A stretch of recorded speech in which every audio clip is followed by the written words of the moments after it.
11 de la mañana con 19 minutos en todo el país. Estamos en vivo y le vamos a dar la bienvenida a nuestra próxima invitada. Se trata de Sabina Alcarrás. Ella es psicóloga. Bienvenida a la mañana del 11. Muy buenos días a todos y muchas gracias por la invitación. Un placer que nos acompañes. Bueno, para hablar del lanzamiento de la tercera temporada del podcast Conscientemente, que es una herramienta gratuita para la salud mental. Ayuda a proteger la mente, el cerebro y el cuerpo del estrés, la ansiedad y el pensamiento negativo. Todo esto para todas aquellas personas de repente que no pueden acceder a pagar una terapia. Lo hemos hablado muchas veces aquí, no solamente la problemática de la salud mental, sino el acceso que las personas tienen a los profesionales que trabajan en la salud mental, que es allí tenemos una brecha muy nociva, porque tenemos mucha gente, un problema de salud mental muy grave en nuestro país, y tenemos mucha gente que no puede acceder a una terapia. Entonces, bueno, está ahí medio como en el limbo, ¿no? Esto es una herramienta, me parece fabulosa a priori. Me gustaría que nos explicaras un poco. Cómo no, bueno, realmente el podcast, yo en lo personal soy usuaria de podcast y bueno, considero esto, que es una herramienta privilegiada para poder llegar a nivel masivo, para poder transmitir conocimiento, para, bueno, el que está del otro lado, el oyente, pueda captar esa información desde otro lugar, incluso hasta a nivel cerebral, activar otras zonas y otras áreas que habitualmente no las tenemos tan estimuladas, por así decirlo, ¿no? ¿Cómo hacemos para proteger la mente y el cerebro de, bueno, el estrés que está a la orden del día, todos los impulsos negativos, el tema de las redes que tienen su costado nocivo también? ¿Cómo hacemos para proteger nuestra integridad mental y emocional de todo eso? Bueno, en primer lugar, instaurar determinados hábitos, ¿no? Y cuidar también los hábitos como esto que traías, la exposición a redes, el tiempo de exposición, el contenido al cual nos estamos exponiendo, siempre saber y ser consciente de lo que es la realidad virtual y nuestra vida real, nuestra vida cotidiana. Y bueno, realmente allí es fundamental hacer esa diferenciación, primero a nivel cognitivo, a nivel de pensamiento, y luego siempre digo pensar en qué objetivo tenemos cuando vamos a una red. Si es porque estamos aburridos, si es porque realmente no encontramos otra actividad que nos dé esa satisfacción y ese placer, si estamos buscando información, porque en realidad la red es una herramienta, ¿no? El tema es cómo nosotros la utilizamos y le damos ese uso. Por supuesto que como herramientas son muy positivas, nos permite la difusión, nos permite promocionar material de todo tipo. El tema es qué uso y qué utilización le estamos dando nosotros, ¿verdad? Entonces, a nivel educativo, a nivel de salud mental, por ejemplo, es una herramienta fantástica para poder nutrirnos y enriquecernos, ¿verdad? A través de, porque muchas veces se piensa que solamente el contacto presencial, el cara a cara entre un profesional y un paciente eventualmente es eficaz, que a través de una herramienta como esta, un podcast, que bueno, el podcast de Sabina está en Spotify, pero como que bueno, no es lo mismo porque yo veo, como veo reels o como veo historias o como veo tantas herramientas que me ofrecen las redes, es algo impersonal y yo necesito que el profesional escuche mi situación y que entienda mis casos y que me dé recomendaciones ajustadas a mi medida. Muy importante es que esto que traes porque claro está que esto no sustituye un tratamiento psicoterapéutico y es algo que yo al finalizar cada episodio lo puntualizo, ¿verdad? Esto sí es una herramienta, es un disparador, si se quiere, para reflexionar, para acercarnos a determinada sintomatología, por ejemplo, para identificar, bueno, esto realmente me pasa a mí. Yo probé estas recomendaciones que está planteando aquí la profesional, entonces por supuesto que no lo va a sustituir, pero sí, bueno, es acercar esa herramienta, como tú decías al inicio, quizás a aquellas personas que no pueden acceder a psicoterapia o que no están afín a realizar un proceso psicoterapéutico, porque hay que tener disponibilidad de tiempo, ¿verdad? Disponibilidad emocional para abrirse con un profesional y contar su problemática, su historia. Entonces, bueno, la idea es que oficie de disparador, ¿sí? Y te cuento además que está diagramado y estructurado para que sobre cada temática la gente pueda tener un desarrollo, una base teórica mínima sobre esa temática y al finalizar siempre dejo recomendaciones clínicas, ejercicios prácticos, sugerencias, porque justamente la idea es que la gente se lleve ese aporte de valor, que diga, bueno, sí, me identifico con estos aspectos, con estos síntomas, pero luego, ¿qué hago con todo esto? Bueno, allí siempre al finalizar dejo esas sugerencias para hacer en casa, que, como decíamos, no va a sustituir una psicoterapia, pero sí te va a dar determinados lineamientos o herramientas para poder realizar. ¿Qué recomendaciones o qué piques ¿qué tips podrías dar para manejar los pensamientos negativos que nos atormentan, que muchas veces se transforman en rumiantes porque van y vuelven una y otra vez, que nos quitan el sueño, que nos quitan la atención durante el día?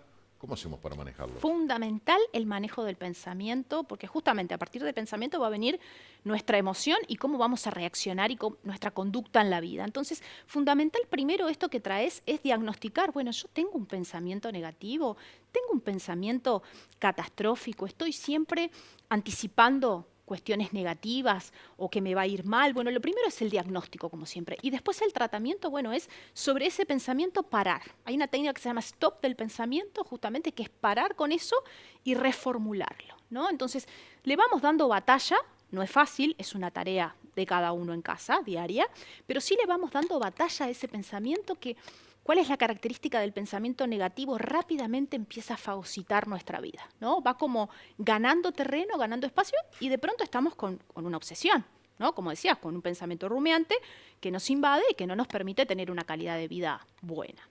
Entonces el stop del pensamiento, que así se llama la técnica, es realmente muy eficaz cuando identificamos que existe ese tipo de pensamiento tóxico y justamente lo que hacemos es va disminuyendo la intensidad y la frecuencia de ese pensamiento. El otro día alguien decía, bueno, lo que hay que hacer es darle una orden al cerebro en el contexto de ese stop con una orden negativa, o sea, una orden contraria a ese pensamiento negativo.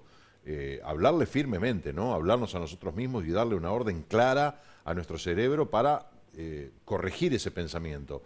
Pero bueno, eso es eficaz, no es eficaz, porque hay gente que es bastante, de alguna manera, descreída de ese tipo de cosas y que, bueno, dice, no, yo por más que dé una orden, capaz que en el momento lo logro, pero inmediatamente otra vez me aborda ese pensamiento. En realidad pasa por cambiar el estímulo. ¿Qué pasa? El pensamiento tiene que ver con algo neurológico, ¿no? Entonces, si nosotros estamos con un pensamiento negativo en este momento y yo te cambio el estímulo, te digo, móvete, mirá hacia otro lugar, mirá tal color, tu cerebro rápidamente va a cambiar, ¿no? Porque estamos cambiando el estímulo. Entonces, esa es una parte del stop del pensamiento. Siempre le digo al paciente, bueno, cuando invaden, el cerebro se ve invadido con estos pensamientos, bueno, movete, decí, basta, es algo, un cambio que tenemos que hacer, cambiar el estímulo a nivel neurológico, ¿sí? Te vas a tomar una ducha, comes algo, haces otra actividad como que refresca el cerebro y después volvemos. Obviamente que tenemos que tener un menú de conductas, de actividades para hacer en ese stop, porque en una persona que tiene un pensamiento rumiante, que tiene una obsesión, esto es constante. Claro, por supuesto que si es necesario, permíteme esto, y si estamos ante un pensamiento demasiado obsesivo, a veces necesitamos un fármaco, ¿no? Necesitamos la ayuda de un psicofármaco, un químico que vaya rápidamente a disminuir esa intensidad para luego con psicoterapia poder poner en práctica, por ejemplo, esta herramienta del stop en forma más tranquila.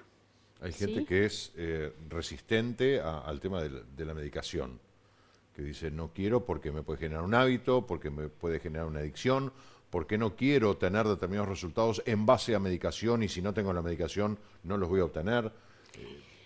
En lo personal soy muy amiga del psicofármaco cuando se necesita. Es como cuando tenemos una infección y necesitamos el antibiótico. Creo que a nivel general nadie quiere tomar medicación, pero bueno, hay situaciones en las cuales amerita, ¿no? Por ejemplo, en una depresión mayor sumamente invasiva, donde no podés tener intercambio con el paciente, donde estás sumamente angustiado, no va a poder captar todas las herramientas en el espacio psicoterapéutico. Entonces ahí necesitamos la intervención de un químico que rápidamente nos ayude a nivel neuropsicológico, a nivel cerebral, y luego, cuando eso esté mucho más estabilizado, obviamente ir con las herramientas y con la psicoterapia. Pero bueno, siempre en mi forma de trabajo y en mi experiencia clínica de todos estos años, el medicamento es por un tiempo, ¿no? Nos oficia en algún sentido de colaboración, ¿no? En nuestro trabajo, pero no es algo que, salvo determinadas patologías psiquiátricas que, bueno, sí, que no tienen una cura,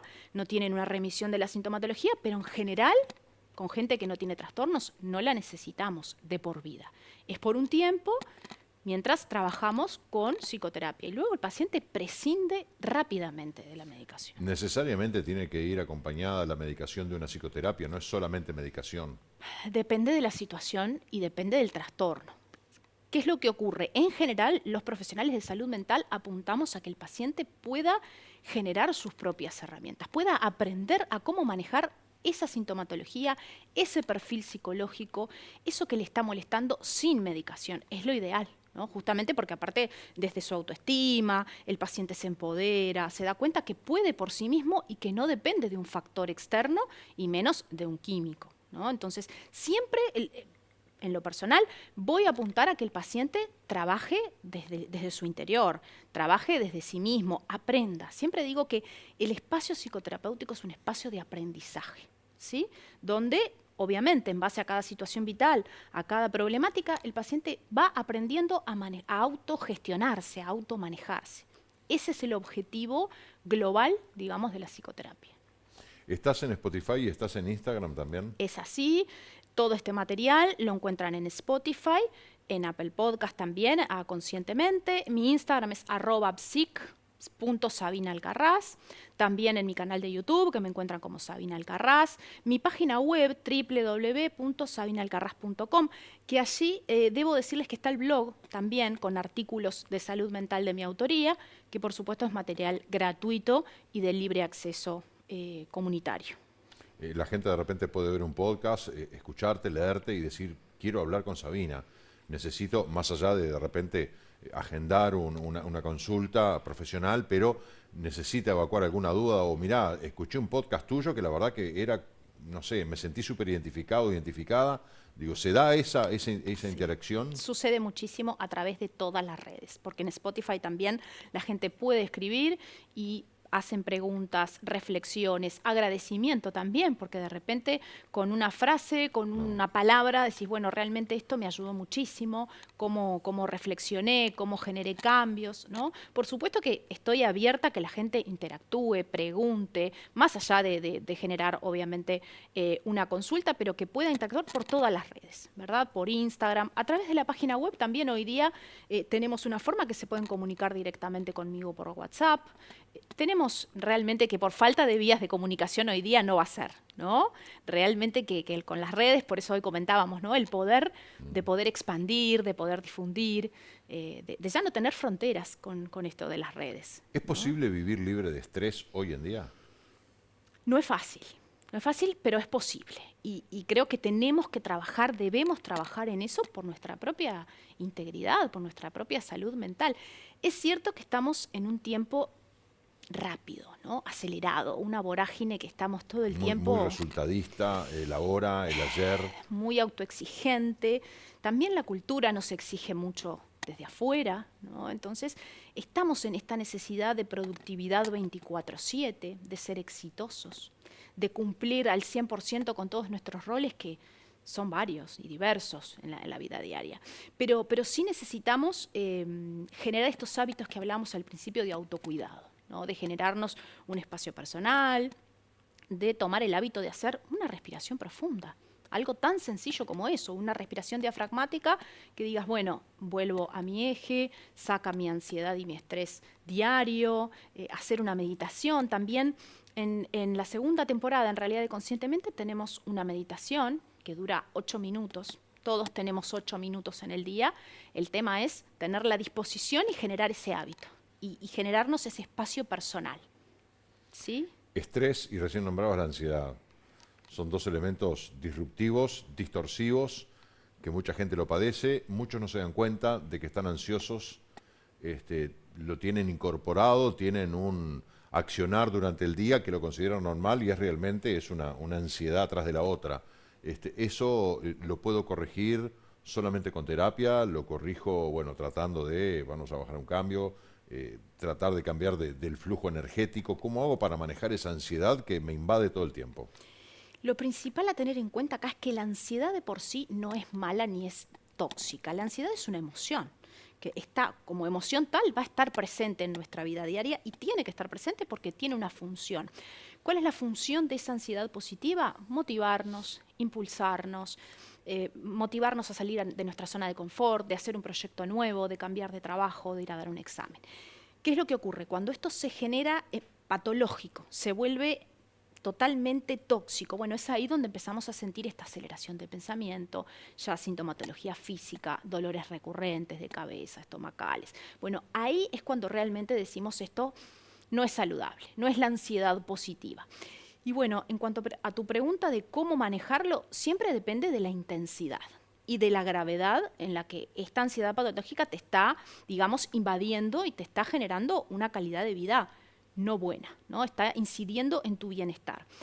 Como hablábamos, el tema de los hábitos es muy importante. El tema de la exposición a redes, a qué hora me expongo. Después de 9:30 de la noche, nuestro cerebro ya necesita bajar lo que es estímulo y no estar sobreestimulado, por ejemplo. Esto incide mucho en los trastornos del sueño. La gente que se queda hasta la madrugada en las redes sociales, después viene a consultar y dice, bueno, no puedo dormir, ¿no? Bueno, pero en realidad, si vemos tu rutina, estás hasta las 3 de la mañana con el celular, por ejemplo, ¿no? Entonces, todo lo que es rutina, lo que es hábitos, el ejercicio físico. El ejercicio físico es clave y es la forma que hoy la ciencia nos muestra que es el camino para, digamos, desmembrar el cortisol. Habrás escuchado sobre el cortisol, que es esta hormona del estrés, justamente, esta hormona mala. Y bueno, hoy día sabemos a nivel científico que moviendo el cuerpo, caminando, haciendo ejercicio, es la forma que tenemos de sacar esos altos niveles de cortisol en sangre, por ejemplo, para dejar una herramienta sumamente clara. Después lo que decíamos, la meditación y la respiración profunda también está comprobado que ayudan a bajar y a estabilizar estos niveles de ansiedad. Es decir, que tenemos herramientas, tenemos actividades, conductas para incorporar o para aumentar la frecuencia. El tema es, bueno, dar este seguimiento e incorporarlo, ¿no? Está claro. Vamos a recordar en el final nuevamente tus redes, cómo te ubican. ¿Cómo no? Me encuentran en Instagram, que es @psic.sabinalcarraz, en mi página web www.sabinalcarraz.com, por supuesto en Spotify, Conscientemente con Sabina Alcarraz, en Apple Podcast, en mi canal de YouTube, Sabina Alcarraz. Y bueno, LinkedIn, por supuesto, también, que es una red más profesional, pero también estoy por allí. Así que bueno, medios para la comunicación nos sobran. Iniciando la tercera temporada de Conscientemente. Tercera temporada que estamos con la innovación que es video podcast. ¿Por qué? Porque me parece muy interesante para la gente que tiene dificultades atencionales, que le cuesta mantener el hilo, digamos, conductor, la concentración. Bueno, el estímulo visual siempre aporta en este sentido a la concentración. Entonces aquí el oyente tiene las dos opciones. Puede escuchar el audio, como lo hace siempre, y ahora puede sumar el video. Muy bien. Sabina, un gusto recibirte en la mañana del 11. Un placer, muchas gracias. Gracias, hasta cualquier momento. Tenemos que hacer una pausa, 11 de la mañana, 37 minutos, ya venimos.